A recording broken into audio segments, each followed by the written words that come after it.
Hi everyone, this is Team 4, that is me, Akseli, Reetta and Hamid, and our topic today is the Saudi Arabian smart climate city concept called The Line. At first, I'm going to give you a brief overview on what these so-called smart climate cities are and what are their fundamental purposes. Then Hamid presents you the most famous smart climate city concept of them all, which is The Line, and takes you through the main features of the ambitious project. Finally, Reetta discusses about the most prominent concerns and ethical issues that are related to The Line and other similar massive climate construction projects, ending up with concluding the presentation. So, smart climate cities is a new concept worldwide, and the aim is to tackle environmental issues such as carbon pollution through the use of sustainable living methods and smart technologies. The closest example of a smart climate city to us is the Kalasatama area in Helsinki that has traffic improvements and vacuum waste systems. Even though the features are quite modest compared to many other mega projects, the idea contributes to the new standard of living that's supposed to make the world a more livable place for the increasing urban populations now and in the future. Climate projects have existed for a long time, but nowadays the progress and effects of them is often amplified with innovative technological solutions. The key trends related to smart climate cities are self-sufficiency, as in generating all the needed food and energy within the city, renewable energy and materials, circular economy, recycling, carbon sinks in the form of extensive green areas, pollution-free, many times at least the very centers of cities being car-free, zero energy buildings, meaning that they produce as much renewable energy as they consume, and electric transportation, oftentimes combined with artificial intelligence to reach effective public transportation networks. And next, Hamid is going to take you over to The Line and the features of it. Thank you, Akseli. The Line, one of the most ambitious projects of Saudi Arabia. The Line, the city delivers new wonders to the world. The Line will be home of 9 million residents in the future and will be built with footprint of just 34 square kilometers. The Line is 500 meters tall, 200 meters wide, and 170 meters long, with elegant mirror glasses.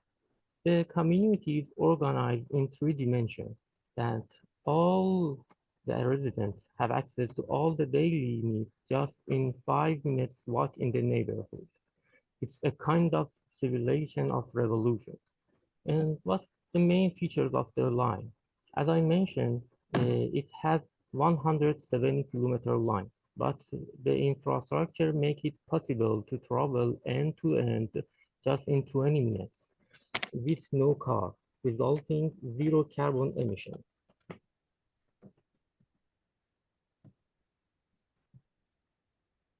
Zero carbon emission, no road, car or emission. It will run on 100% renewable energy, and 90% of land will be preserved by nature. By leveraging AI, the government and the services all autonomous, that's saving your time and effort.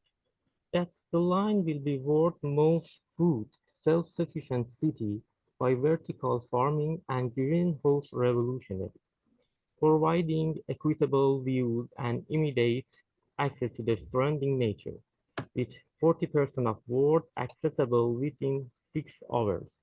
Those are the most main features of the line. But what about this advantage and awareness of the line?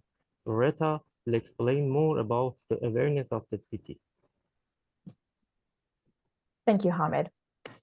Now, the line has garnered some criticism, and by some, I mean quite a lot. Saudi Arabia's vision of a self-sufficient city that uses renewable energy in the middle of the desert might just not be plausible. They claim that they will be growing their own food, but this claim is coming from a country that imports 80% of its food supply. They will be having desalination plants for fresh water that run on solar energy, even though that technology has never even been tested. And they're hoping to use the toxic byproducts as raw material for industrial purposes. But in the rest of Saudi Arabia, desalination is powered by fossil fuels, and the byproducts are being dumped back into the sea. This kind of reliance on future technologies to solve today's problems is called technological optimism. And it's something that climate scientists warn against, since it can distract us from tackling problems with what we have right now. It is a form of greenwashing. A city using only renewable energy in a country that has promised to have 50% renewable energy by 2030 can distract us from the fact that the latest public numbers from 2019 have that percentage at 0.1. It might distract us from thinking about how Saudi Arabia has promised to become net carbon neutral by 2060, but the carbon footprint of oil is measured when it's being burned, not when it's being produced. At the COP26 climate conference, Saudi Arabia's representatives tried to downplay the urgency of climate change.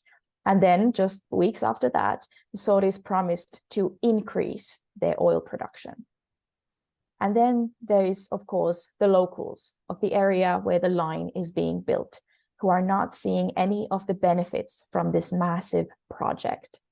20,000 members of a traditionally nomadic Bedouin tribe have been forcibly removed. In 2020, a man was refusing eviction and said in a video shared online that he would be shot because of it. And as it turns out, he was right. A Saudi embassy spokesperson later called the death a minor incident. And on that note, I end our presentation. Here are our references. And then on our last slide, we have some questions for the breakout room discussions. Thank you.